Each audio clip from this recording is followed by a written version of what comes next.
Killer Skate Park LLC on Evansville's east side opened in the fall of 2009 during tough economic times. It is the only park in southern Indiana designed, built, and run for skateboarders by a skateboarder. In this segment, produced by Jared Walther, we learn about the inspiration and background needed to start this unique business. My name is Glenn Davidson, and I am the owner and operator of Killer Skate Park and Shop, LLC. Basically what I do here is I run and operate a skateboard park and skateboard shop. Basically the idea for the shop name itself is it's kind of an interesting idea. Basically, when you think of naming a business, you go through a lot of different names, a lot of different ideas. You want something that kind of sounds interesting and gets people's attention. Really, when I came up with the name of this place, when I came up with Killer, the idea of it is actually, in skateboarding terms, it basically means cool. It means, awesome. It means sick, rad, whatever you can think of. That's kind of old terms, but, and the idea is just to make it a cool word that really responds well to anybody who hears it. Killer just means cool. When I started skating, I was really, really young. I was probably about 7 or 8.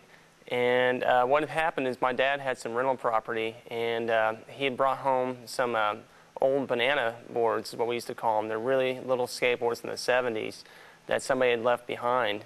And, for then even, they were really old. But I just started off on that, and I had 2 older brothers that were really interested in it.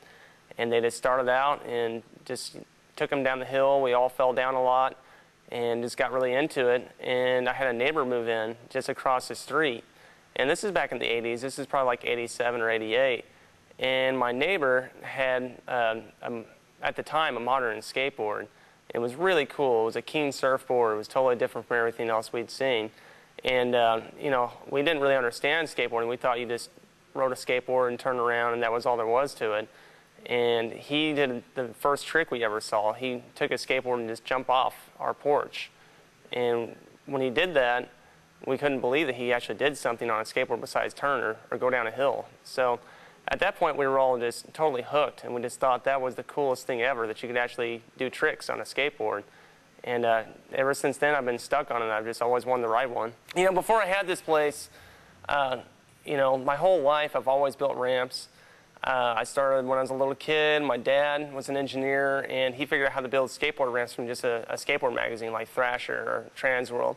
And just by looking at it, kind of got the general idea. And we started off with launch ramps, and eventually we built, what we call quarter pipes, and then half pipes, and just bigger and bigger and bigger. And somewhere during the very early 90s, about 90 or 91, my 2 older brothers actually got involved with my local town, Princeton, Indiana, and actually built a small park there. They got a state grant for it and really got involved with it. And did an excellent job with it at the time. Skateboarding kind of fell out and kind of had some issues and things at that time. And then close to probably like 6 or 7 years later, I actually rebuilt that park and actually acquired some new ramps there and took care of it for probably a good like 7 years. And I really got a lot of experience from that. When I first started designing this, it's kind of nerve-wracking because if you mess up in a big way. There's a lot of money involved, there's a lot of time involved, and it's not the type of thing, it's not like Legos where you mess it up, you smash it, and just build it again. You have to unbuild everything every single time you mess something up. So when I first built this place, I really wanted to make it as good as I could get it. I want to make it as interesting as I can make it. And the best way to do that I could think of was to find kind of like a CAD machine, that engineers use and the architects use. And I don't have one of those. So what I did is I used the next best thing, as silly as it is. I actually used a Tony Hawk video game, which actually on the video game itself had a skate park builder. Basically the same idea is what any architect would use.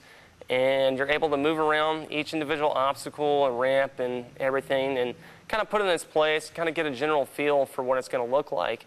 And the cool thing about it, though, is that I was able to use a calculator and kind of figure out the square footage I had for the building and actually take that and actually relate it back to the video game and where every ramp and every obstacle would actually fit inside the building.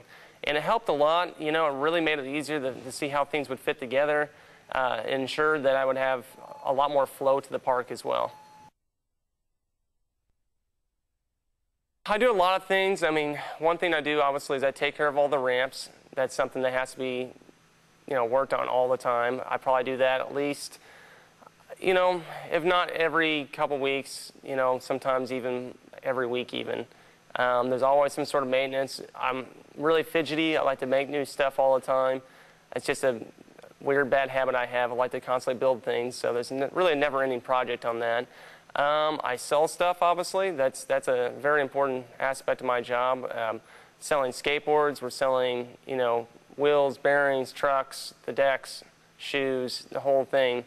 And, you know, besides that, I'm kind of like a, kind of in some ways like a counselor to some of these kids. Kids come in, they talk to me, they tell me about what's going on in their lives. You know, you're just able to just sit there and listen to people and just chit-chat with them and get a little bit of what their life is going through, whether they're young or whether they're old. I mean, I have kids that come in that are, you know, 12 that talk to you about middle school and all the craziness that goes on in their life, and I have no idea what they're talking about. And then I have guys that come in that are 45 and do the same thing with me, and I still don't have an idea what they're talking about. But I try my best to make sure that they go out feeling a little bit better about themselves.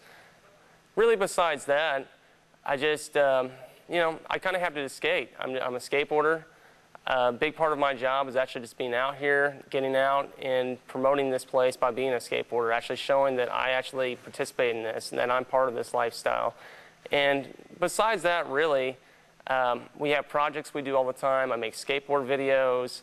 I hold competitions. I hold professional demos.